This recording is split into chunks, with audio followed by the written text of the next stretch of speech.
mudah ya. Kalau persepsi kita mudah, sebenarnya pasti mudah gitu, insya Allah ya. Jadi kita harus sesuatu di kepala kita itu apa yang kita pikirkan mudah pasti mudah. Tapi kalau kita pikir udah sulit duluan, sulitnya udah sulit festival, banyak pisan gitu ya, kasusnya ya pasti akan sulit. Jadi kita apapun tergantung dari persepsi kita ya. Ya, oke, kita akan belajar tentang fungsi sistem digestif. Nah, itu fungsi digestif itu kan mulai dari makanan tadi sudah membahas kasus pertama itu baru makanan itu ada di mulut, ya. Bagaimana proses mastikasi, proses pengunyah, kemudian nanti ditelan, ya. Itu proses yang pertama. Di dalam mulut sendiri proses mastikasi itu merupakan proses pencernaan secara mekanik, ya. Jadi fungsinya untuk mencernakan secara mekanik itu akan memecah ya molekul-molekul yang besar menjadi molekul yang lebih kecil gitu ya. Di situ ada enzim apa? Amilase. Di kelompoknya nggak ada yang tahu enzimnya apa. Kalau SMA itu namanya enzim apa? Petialin. Tapi kalau di sini sekarang kita nggak pakai nama SMA lagi ya kan udah calon dokter. Amilase, namanya juga amilase, memecah amilum menjadi disakarida. Jadi di mulut itulah terjadi proses pencernaan yang pertama dari karbohidrat. Ya. Kemudian setelah di mekanik itu ada proses juga secara kimia oleh enzim-enzim ya.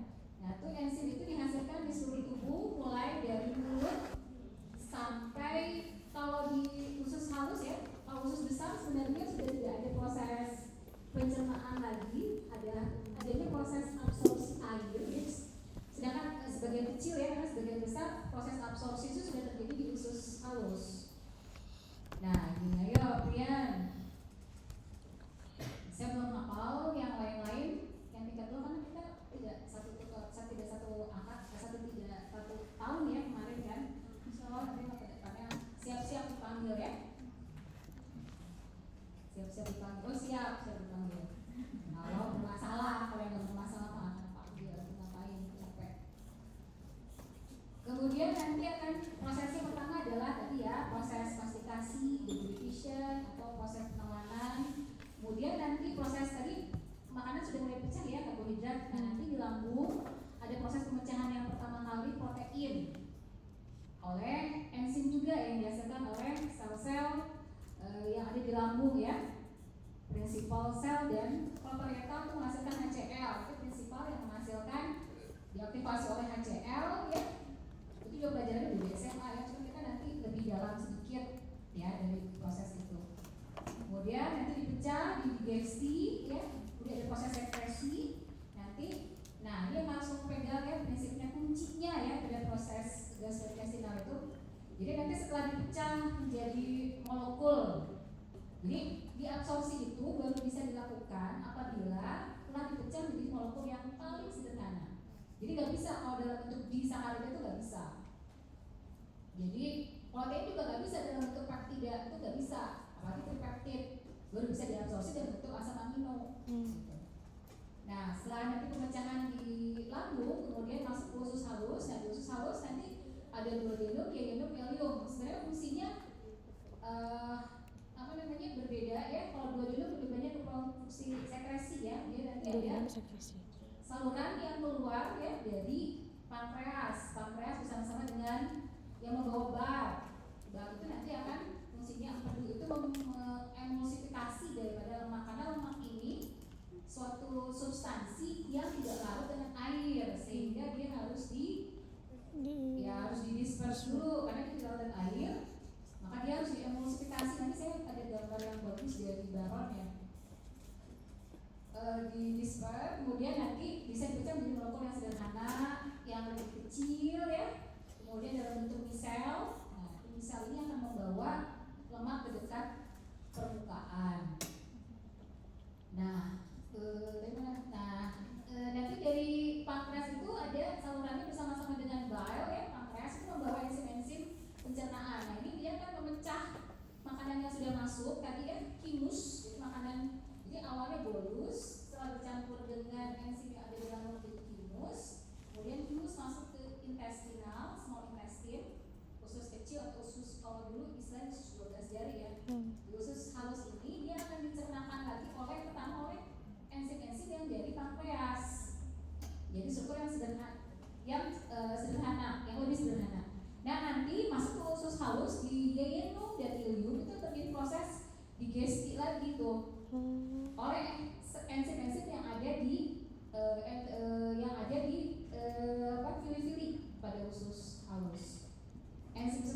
kinase itu akan memecah nitrokinase, tripeptidase, ya.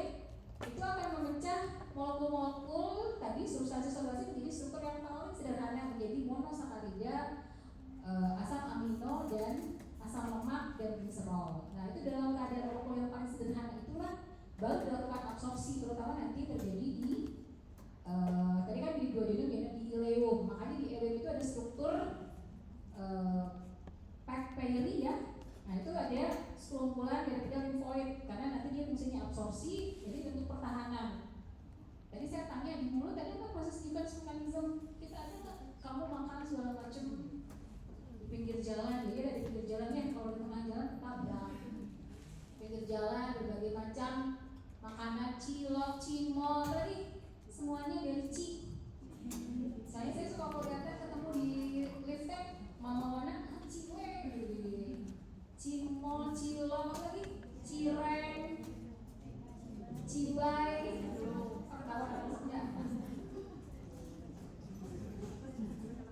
siapa lagi? Nah, di dalam mulut kita juga ada pertahanan dibentuk oleh apa yang kalian tahu? Tonsil. Selain ada saliva juga ada enzimnya juga untuk ada juga enzim selain enzim amilase dia juga punya bakteriosit ya di dalam salivanya itu sehingga bisa membunuh juga bakteri. Kemudian ada tonsil, makanya kamu kenapa sakit mulut mungkin makanannya yang kotor atau makanannya terlalu pedas. Tonsil itu membentuk cincin wall layer. Ada tonsil paratin, ada tonsil adenoid, itu udah dikasih tahu semua. Ini kamu enak nih kelompok saya dikasih dengan objektifnya. Jadi bentuk cincin, jadi seperti lingkaran gitu. Jadi pada saat makanan masuk kan ada kayak gerbangnya gitu loh, supaya bakteri-bakteri yang masuk bersama makanan, karena kamu kan makannya segala diasupkan ya, jadi ada pertahanan. Yuk dia terus nanti sisa makan sudah diabsorpsi ya, nanti ini baru pelakatannya ya. Atau udah selesai aja, selesai baca sendiri ya. Absorpsi kemudian sampai di nanti air akan sebagian besar sekitar 90% itu diabsorpsi di small intestine ya. Makanya kalau kasus diare, nah udah nih saya kasih bocoran kasus diare. Kalau kasus diare di small intestine, proses infeksi di small intestine pasti cepat terjadi dehidrasi dibandingkan proses infeksi yang terjadi di large intestine. Kalau small intestine biasanya diare-diare yang disebabkan oleh virus. Virus itu banyaknya di small intestine. Tapi kalau misalnya di usus besar banyaknya penyebabnya adalah bakteri. Jadi jarang terjadi dehidrasi. Dehidrasi kalau di usus besar karena di usus besar banyak virus. Menjelaskan klinikal gitu. Oh, kenapa nih anak kok dehidrasi ini cepat terjadi? Oh, inflamasinya terjadi dari small intestine nih, gitu ya. Proses absorpsi airnya terganggu nih. Bagaimana caranya supaya bisa kita mengkompensasi? Jadi kalau diare sebenarnya kan kalau bukan invasif kita tidak perlu memberikan antibiotik. Kita hanya memberikan susitasi cairan yang memadai karena keluarnya cairan yang banyak tadi melalui diare tadi gitu ya. Kemudian setelah di usus besar nanti diserap ada sejumlah air dan juga elektrolit, natrium, klorida diserap. Kemudian nanti sisanya ada terjadi proses defekasi. Jadi sisa makanan yang sampai di kolon, jadi mulai dari kolon ascending, transversal, descending, itu ada mass movement ya. Kamu rasakan mules setiap pagi itu? Terasa nggak? So pagi-pagi ada perasaan mules setelah minum gitu ya? Setelah minum atau makan sesuatu lah pasti ada mules. Nah itu mass movement yang mendorong makanan itu sudah ada, sisa makanan itu sudah ada di usus besar. Jadi tidak kamu anak dokter nih jangan ini ya, oh ususnya pendek habis makan terus langsung BAB gitu ya. Enggak kayak gitu ya. Itu karena ada mass movement, bukan makanan yang baru kamu makan terus kamu keluarin. Sependek itukah ususnya? Itu kan enggak ya. Jangan ikut-ikutan FOMO mitos yang enggak benar. Itu mendorong sisa makanan yang semalam yang ada di descending masuk ke kolon sigmoid, kemudian didorong lagi dengan mass movement berikutnya. Mass movement itu bisa 3 kali dalam sehari ya, dirasakan terutama pagi hari gitu ya. Makanya kalau ada mass movement di pagi hari jangan ditunda ya. Kenapa jangan ditunda?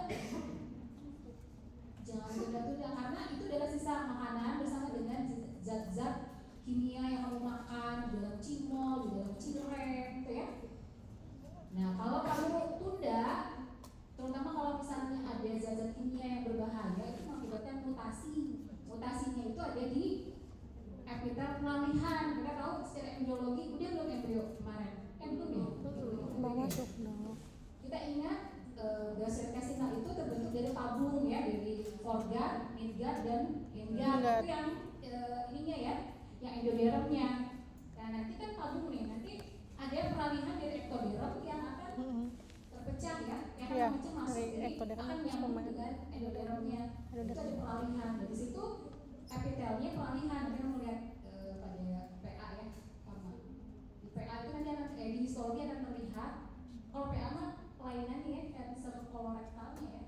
Di histologi kamu lihat dulu nih, oh kelainan ini peralihan nih dari epitel yang selapis selindris menjadi epitel berlapis gepeng tidak berkeratin.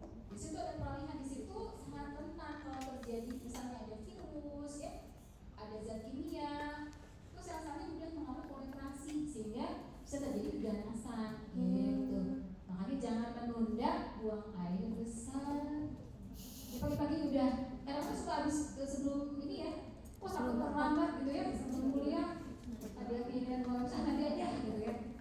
Tapi jadinya BAB-nya akan menjadi keras karena terus feses sisa makanan tersebut akan diabsorpsi. Itu biasa gitu. Deh, kemudian regulasi, ya regulasi bisa belajar. Kan sebenarnya kalau itu udah diberikan, itu udah sampai ini udah nanti detailnya ya. Kemudian aksesoris organ ini mati ya. Aksesoris organ ini liver, pankreas, biliary system. Apa yang sering terjadi di sini? Kalau liver biasanya paling sering apalagi pada usia produktif adanya inflamasi ya, hepatitis ya. Ingat, hepatitis itu belum tentu karena virus, walaupun sebagian besar dia jadi virus. Virusnya apa? A, B, C, E, G ya. A, B, C, E, G. Nah nanti ada juga yang menginfeksi kayak apa? Kayak kalau minum alkohol, fatty liver ya, fatty liver bisa terbentuk tuh. Jadi tidak harus selalu karena infeksi, tapi sebagian besar karena infeksi. Pankreas itu menghasilkan enzim ya, tapi kalau misalnya salurannya terhambat bisa ada batuk, dan itu hati-hati ya, bisa terjadi pankreatitis. Nah gejalanya ini bisa gejalanya cukup berat ya, karena bisa shock. Karena kalau dia ruptur salurannya bisa ada icterusnya, ada shocknya ya. Nanti kamu lihat ada trias gejala pentaronat, pentaronat dan trias campak itu lihat aja berikutnya. Nah biliary system itu adalah sistem biliar di mana saluran empedu itu keluar dari hepar, diproduksi. Jadi empedu itu diproduksi di hepar ya, bukan di kandung empedu ya. Diproduksi di hepar ya, kemudian biliary duct. Nanti dia akan kumpul melalui biliary duct ya, kiri dan kanan di ductus yang penyatuan antara komunis ya, antara hepar kiri dan kanan. Kemudian nanti juga baru masuk ke dalam kandung empedu. Ya udah, kemudian karena ada nanti beberapa kasus terkait dengan nyeri, saya akan jelaskan tentang nyeri. Udah gitu aja. Kenapa ya agak lemot? Apakah sudah makan? Belum makan ya? Apa baterainya sudah habis nih? Kedua kelas ya. Kita mau pakai ini kenapa ya nggak bisa? Habis baterainya atau kemana saya harus mengarahkan sini? Gitu. Mana? Itu nggak bisa. Hah? Ada yang mau tanya dulu nggak? Kumaha tuh tadi ini, makanya saya suka pakai laptop saya supaya lebih efisien. Ada yang mau tanya dulu nggak dengan apa yang dibaca?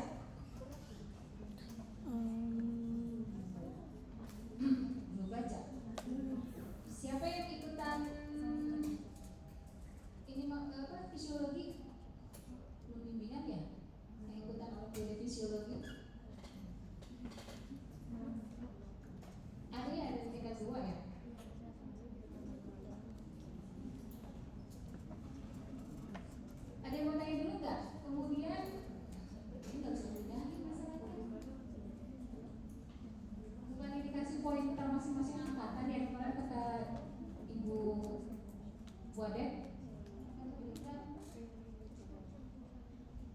Ada yang mau tanya dulu nggak?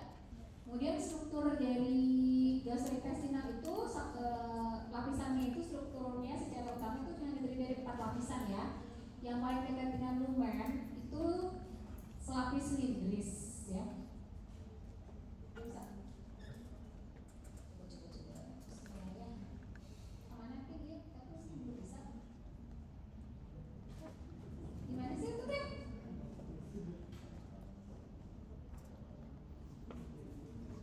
Apa dibedain ke depan? Itu teh apa sih? Nggak bisa. Oh, kesini. Jadi dari mulut tadi kan sudah saya ceritakan ya. Sebenarnya sudah lengkap semua yang saya ceritakan. Yang mulai dari makanan di mulut. Ini tadi kan kasusnya di mulut dulu nih, karena tadi ya, karena ada gangguan perjalanannya ya, dari olah higien yang kurang baik sampai ada infeksi yang menjalar sampai ke neck kan tadi ya. Ini itu jadi gangguannya proses pencernaan di dalam mulutnya tidak bisa berjalan dengan baik. Proses mastikasinya terganggu, proses penawanannya juga swallowing atau deglutitionnya juga terganggu. Di sini juga ada salivary gland ya. Selain radial parotis sudah ada lagi ya radial parotis. Ini letaknya di preauricular ya. Kalau parotid gland itu, tapi dia juga bisa membentuk juga, jadi sama-sama juga menghasilkan saliva. Kemudian saliva itu banyaknya di bawah ya. Nah saliva itu nanti ada gambarnya proses selanjutnya. Kemudian nanti baru masuk ke esophagus. Esophagus sebenarnya tidak punya fungsi pencernaan, dia hanya sebagai saluran saja menghubungkan antara mulut dengan lambung. Nah ini di dalam proses penelangan ini ada 3 fase ya. Fasenya fase yang sadari, ya nanti saya tanya ya, voluntary, itu pada saat masih difaring karena juga otot-ototnya masih otot turik ya. Kemudian nanti yang sepertiga tengahnya dia sudah mix ya, sudah mulai tidak disadari. Kemudian nanti yang sepertiga distalnya sudah polos penuhnya sehingga tidak disadari. Kita nggak pernah sadar tuh makanan sampai ke lambung, baru kita sadarnya pada saat kita menelan aja. Itu fasenya fase voluntary. Kemudian sampai di lambung, nah di lambungnya yang nanti di proses pencernaan ya tadi sudah dijelaskan. Nah ini tadi sudah saya ceritakan, nanti bisa bercampur dengan enzim di lambung. Kemudian menjadi kimus, jadi bolus, kimus. Kemudian nanti ada di 2 dendul ini ada saluran dari kelenjar pankreas dan bal. Kemudian nanti dicernakan ini di duodenum, di digesti, sekresi digesti, kemudian absorpsi di ileum terutama. Kemudian masuk ke kolon. Kolon itu ada kolon ascending, transversum, descending, ya. Kemudian descending ini ada descending, ada yang sigmoid, ada rectum ya. Nah kalau misalnya rectum terisi sepertiga, baru ada keinginan untuk defekasi ya. Nah nanti di sigmoid ini terjadi proses pembusukan. Pembusukan itu menghasilkan vitamin K. Jadi pembusukan itu tidak selalu jelek, ada vitamin K dan juga ada gas, sehingga menyebabkan terjadinya flatus. Flatus itu apa? Bobos ya. Nah ini saluran sudah saya, ini kita harus tahu dulu strukturnya ya. Jadi sebenarnya fisiologi teh belajar anatomi sama histologi juga. Nanti saya sebutkan ya bahwa secara prinsipal lapisan utama di GI itu hanya 4. Pertama mukosa. Mukosa ini dilapisi oleh selapis cilindris ya. Selapis cilindris bergoblet ya, ada gobletnya juga. Kemudian nanti ada submukosa, nanti sebenarnya di histo, itu kan pentingannya untuk fisiologi. Kita harus kebayang dulu nih.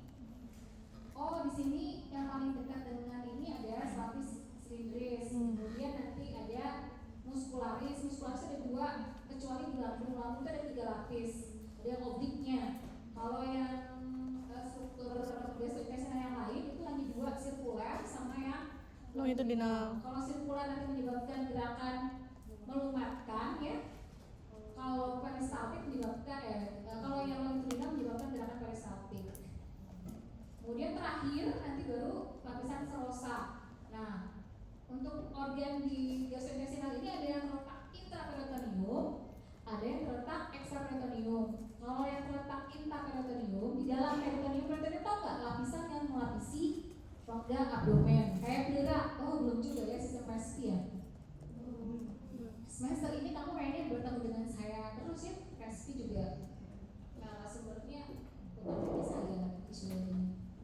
Nanti di semester, berarti nanti setelah semester ganjil ini saya lepas ke semester genap ya. Nah nanti kalau organ GI yang terletak intraperitoneum itu lapisan akhirnya selosa, dilapisi oleh mesotel. Jadi ada mesotelnya. Mesotel ini berfungsi untuk nanti ada cairan peritoneum. Kenapa untuk cairan peritoneum? Karena untuk menghindari gesekan. Jadi kalau perut kita pada benturan, untuk menghindari ada namanya serosa. Ada lapisan setelah lemak itu ada peritoneum dulu. Jadi tidak langsung kena ke organ dalam. Jadi sebenarnya aman sekali gitu kalau kita dibenturan, kecuali kalau benturannya hebat begitu ya, kecelakaan mobil terpelanting beberapa kali ya ini, atau ada robekan ya. Nah kalau terletak intraperitoneum tadi saya sebutkan ya, lapisan terakhirnya serosa. Tapi kalau misalnya dia terletak ekstra peritoneum, berarti lapisan terakhirnya adventitia, dia tidak punya mesotel, jadi langsung jaringan ikat aja. Udah, ini udah tahu. Nah, saya kata lagi, ada dua plexus penting yang terkait dengan proses pencernaan. Yang satu plexus submucosa, mesenteric plexus ini nih. Ada yang submucosa plexus, soalnya ini ada mesenteric plexus. Kalau submucosa tapi di bawah submucosa ya. Ini fungsinya nanti untuk menstimulasi kelenjar-kelenjar untuk menghasilkan sekresinya. Sedangkan yang mesenteric plexus of Auerbach ya, itu akan menyebabkan kontraksi dari otot-otot tadi sirkular dan longitudinal. Kebayang nggak? Nah ini jadi struktur kita tuh seperti itu. Macet dikit, bukan motor saya. Apa sih macet lagi? Ini loh. Oh ini. Nah ini ya. Jadi sistem saluran pencernaan kita itu dipersatu dari simpatik maupun parasimpatik ya. Tetapi kalau yang parasimpatik itu preganglionnya ya, kalau yang simpatik itu postganglion. Jadi kalau simpatis biasanya dia ganglionnya di luar sistem pencernaan. Ini yang saya ceritain tadi, ada submucosa plexus, jadi dia akan mempersatukan ini kelenjar-kelenjar. Sedangkan mesenteric plexus di sini di muscularis ya, di mucosa, di lapisan muscularis. Nah, kalau misalnya ada suatu kelainan di mana aganglionik ya, di mana tidak terbentuk ganglion, ini parasimpatiknya nih. Jadi sebenarnya pada proses embriologi itu nanti dibentuk dulu struktur ininya, apa namanya, struktur organnya ya. Nah nanti untuk struktur pendukungnya itu dia akan migrasi, termasuk persarapannya. Kalau kamu ingat hedgehogs itu juga itu dia bermigrasi mulai dari atas sampai ke bawah. Nah apabila ada mutasi ya pada gennya, itu tidak migrasi sampai ke bawah. Akibatnya pada segmen-segmen bawah dalam kolon itu tidak berganglion. Jadi parasimpatiknya tidak mempunyai ganglionnya. Akibatnya dia gagal untuk relaksasi. Akibatnya terjadi megakolon toksik, atau nanti kalau pada megakolon toksik atau pada namanya Hirschsprung disease ya. Kalau dulu sering kalau kasusnya pernah keluar tuh di tutorial sebagai diri atau sebagai apa? Sebagai kasus itu saya lupa. Hirschsprung disease ya. Jadi pentingnya adanya tadi. Ini saya sudah jelaskan ya tadi ya, kalau saya dibaca lagi ya yang udah-udah. Ini nomor lama gimana ya? Ke situ. Mana sih sebenarnya? Apa nggak bisa pakai mouse gitu ya? Ya tadi sudah ya, sampai absorpsi, sampai eliminasi, ya defekasi ya. Nah ini regulasinya ya, regulasinya tadi sudah saya jelaskan juga, lokal. Jadi sistem GI ini mempunyai sensor neuron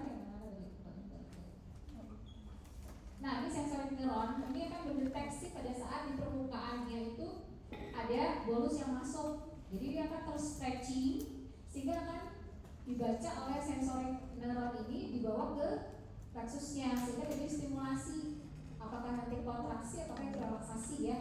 Bisa misalnya nanti dia dicampur dulu dengan gerakan kontraksi sirkuler, kemudian setelah nanti berhasil dicampur ya baru nanti dipindahkan ke segmen yang lain. Tuh gimana? Harus ke atas gitu.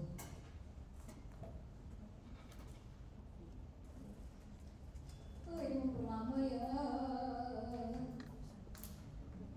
Nah ini lokalnya tadi ya mendeteksi ada perubahan kimia. Tadi perubahan kimia itu disebabkan oleh adanya proses degradasi oleh enzim ya. Kemudian nanti kan ini dia akan menstimulasi smooth muscle atau glandular sekresi. Jadi nanti ada interferon dan itu jadi koordinasi secara refleks lokal ya. Nah, persyaratannya terutama diatur oleh nervus vagus. Jadi kalau organ-organ internal itu fungsi utamanya saraf kranial 10 ya. Mulai jantung, GI itu semuanya, paru-paru itu sampai 10 ya kalau yang tidak sadarnya ya. Nah, kapan dia dipengaruhinya? Jadi sistem GI kita ini unik ya. Jadi kalau misalnya nih mencium bau makanan atau membayangkan makanan itu akan dikirimkan itu nanti sinyalnya melalui mata, melalui penglihatan kamu atau melalui pikiran kamu itu nanti ke saluran pencernaan. Makanya kamu misalnya kok rasa lapar ya setelah melihat orang makan atau melihat orang di TV ya, acara Trans TV itu yang ada acara makan-makan itu jadi lapar ya karena melihat dia langsung terstimulasi. Nah nanti akan menyebabkan fase yang namanya di lambung kita tuh jadi lapar ya lambung kita gitu pas ngeliat siapa itu makan makan itu. Nah untuk sistem saraf simpatis dan parasimpatis untuk di GI itu sifatnya inhibit, jadi dia mencegah kontraksi daripada otot-otot ya. Justru parasimpatik, makanya kalau kamu stres di ujian nih, siapa yang suka ujian soal stres? Saya Masih ada yang masih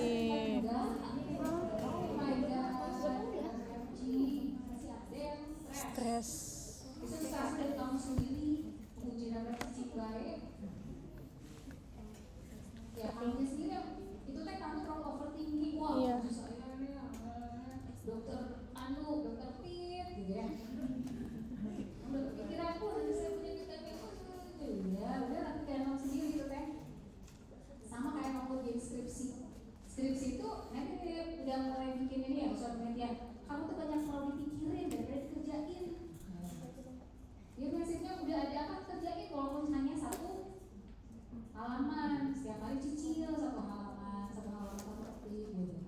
Tapi emang pikirin nanti saya susah ini nanti pembimbing susah ya terus gue dipikirin tapi tidak jadi. Nah itu soalnya saya juga kan pernah jadi mahasiswa sama, kalau nggak dipikirin terus overthinking hasilnya nggak ada di otak gue. Memang pembimbing kita bisa melihat di otak kita, bisa membaca ya kita bisa tuh kan harus tertuang dalam bentuk proposal gitu.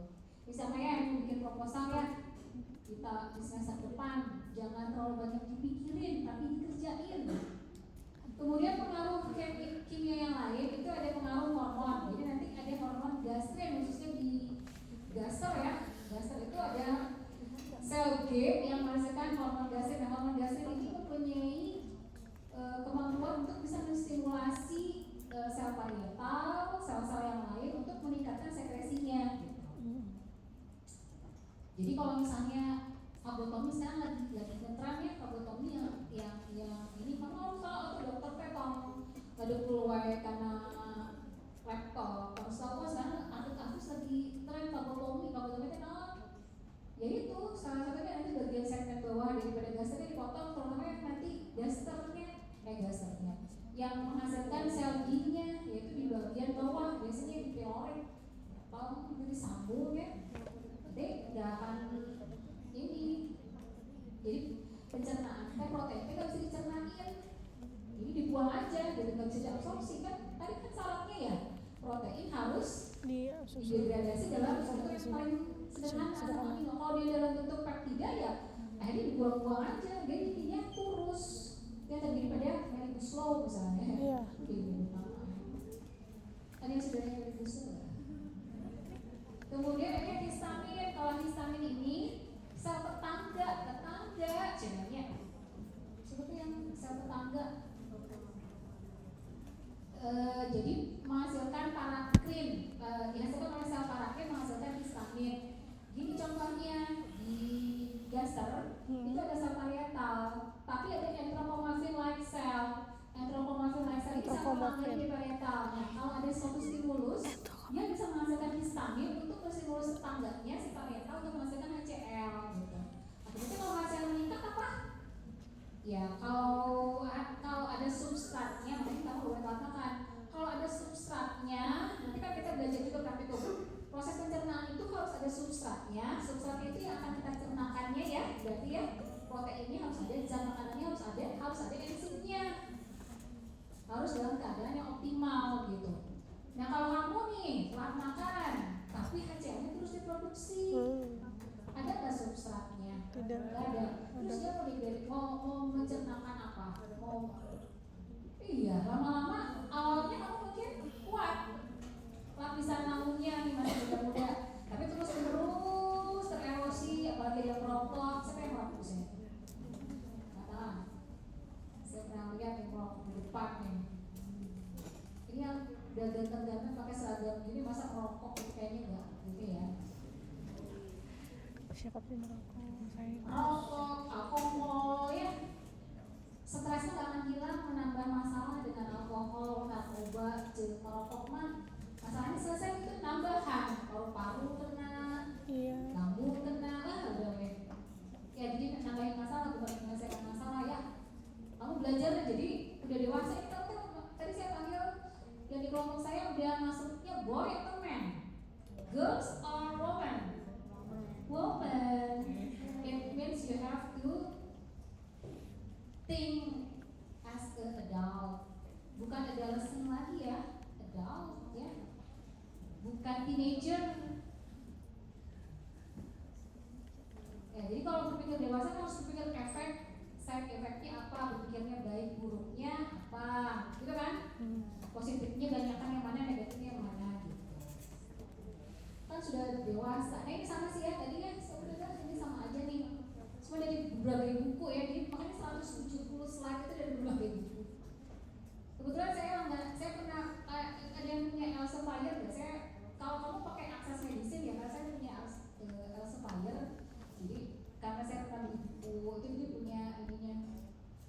Nah cara kerjanya ini sama ya. Kalau hormon tadi ya seperti gastrin tadi dia bekerja mensekresi. Kalau hormon itu tidak punya ductus, jadi dia masuknya ke pembuluh darah.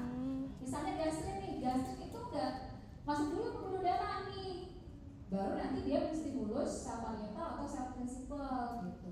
Kalau parakrin tadi dia hanya pindah melalui sambungan sel aja, karena dia sel tetangga. Contohnya di gaster, sel parietal dengan enteromorphin like cell. Makanya nanti pengobatannya untuk gastritis atau untuk ulcer itu pakai antihistamin AH2, golongannya sifatidin, famotidin gitu. Jadi fisiologiknya harus belajar dulu yang benernya, nanti kamu baru pinter bagaimana treatmentnya. Kemudian kalau neurokrin itu dia langsung nanti ke target sel karena dia berupa dihasilkan oleh proses depolarisasi di sel saraf ya. Sekarang bisa jalan ke yang kamu ya? Enggak, sekarang lancar, alhamdulillah. Terima kasih. Tadi itu udah ya. Bisa menjelaskan bagaimana mekanismenya. Kebayang gak sih? Ini ada makanan. Makanan tuh dia punya mengandung zat kimia misalnya dengan enzim. Itu akan menstimulus sensori sel yang ada. Sensori sel yang reseptor itu akan melanjutkan stimulus tersebut ke plexus tadi. Kebayang gak? Kebayang dok. Nanti yang plexus yang di submucosal nanti ke kelenjar. Yang di mesenteric plexus of our nanti ke ini circular muscle, longitudinal muscle ya, untuk terjadi proses kontraksi. Jadi selain nanti proses pencernaan secara kimia juga nanti akan terjadi proses pencernaan secara mekanik. Jadi dicernakan dulu gitu. terus kayak blender ya dilumatkan. Itu untuk regulasi berdua ya. Ini maaf baca lagi. Nah ini ya ada intrinsiknya, udahlah ya. Ini baca bismillah. Ini yang sudah saya jelaskan ya dari hormonnya.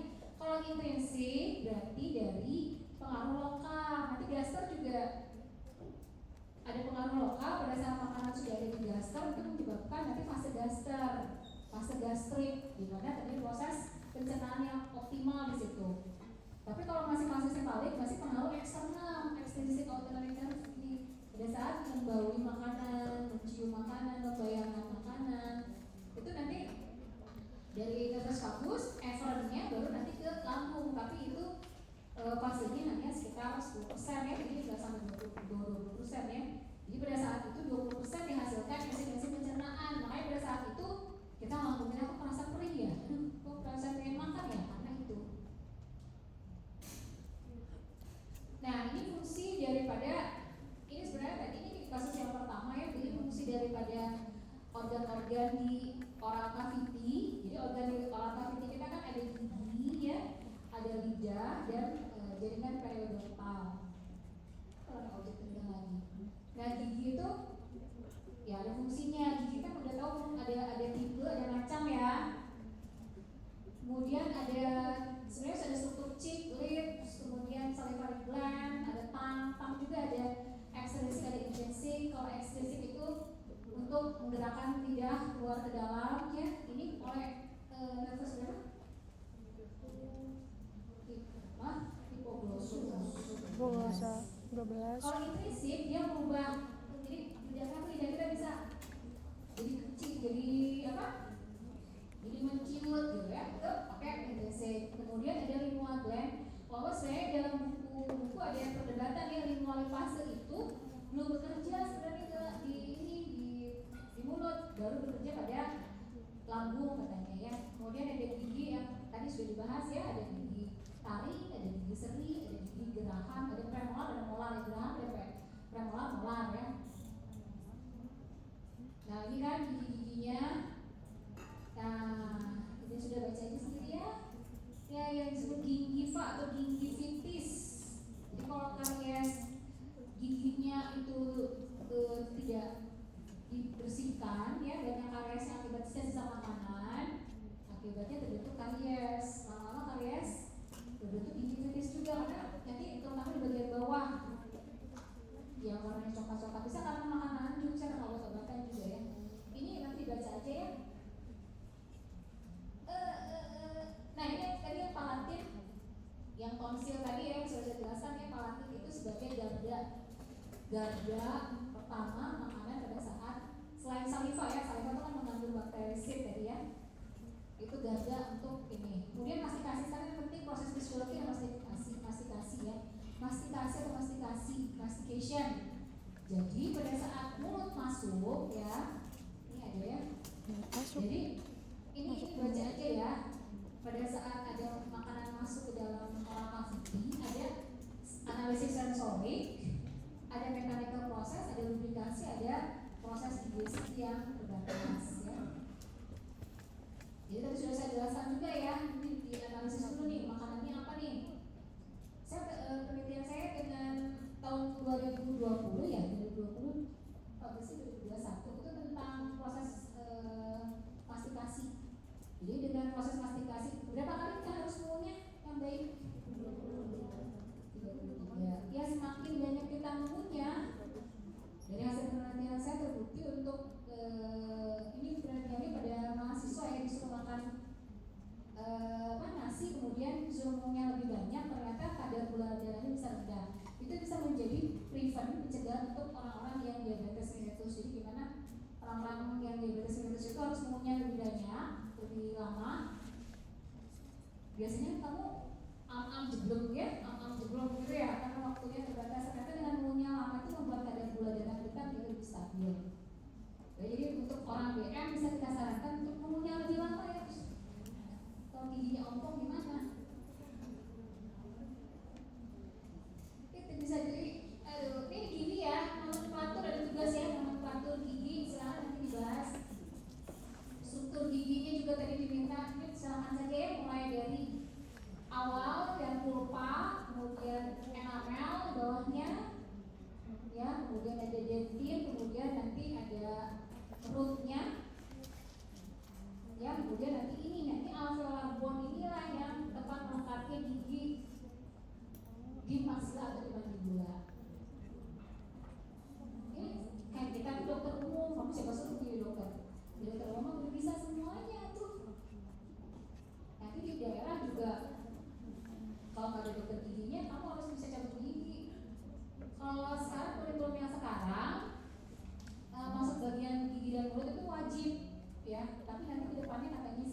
mau berubah gigi mulut itu hanya jadi elektif, jadi kamu nggak harus ambil gigi dan mulut. Kalau kamu mau ambil gigi mulut boleh, kalau enggak ambil yang lain, misalnya pilihannya bisa masuk Paklin atau masuk paraklinik yang lain, masuk CA atau masuk yang lain gitu.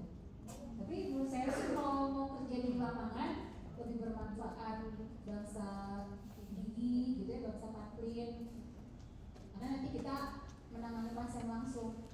Dulu saya waktu koas ya harus bisa mencabut gigi sampai keringetan gitu ya, cabut gigi. Untuk saya mah ini tricky, saya cari aja yang giginya sudah hampir goyang derajat 3 ya, gitu gampang. Jadi anak-anak, saya cari nenek-nenek gitu. Dulu saya cabutin ini gampang. Nah ini mastikasi ya, mastikasi itu adalah prosesnya awalnya kita sadar dulu makanan masuk, kemudian nanti ada suatu refleks ya. Mana sih? Susah, ini bikin lama. Ini ya, ini salivary gland. Isinya tadi salivary amylase yang tadinya mau cepet di mana tuh ini? Bisa nggak ini langsung ke sini aja laptop saya? Ya udah deh, kasih yang mau dulu nggak kelihatan.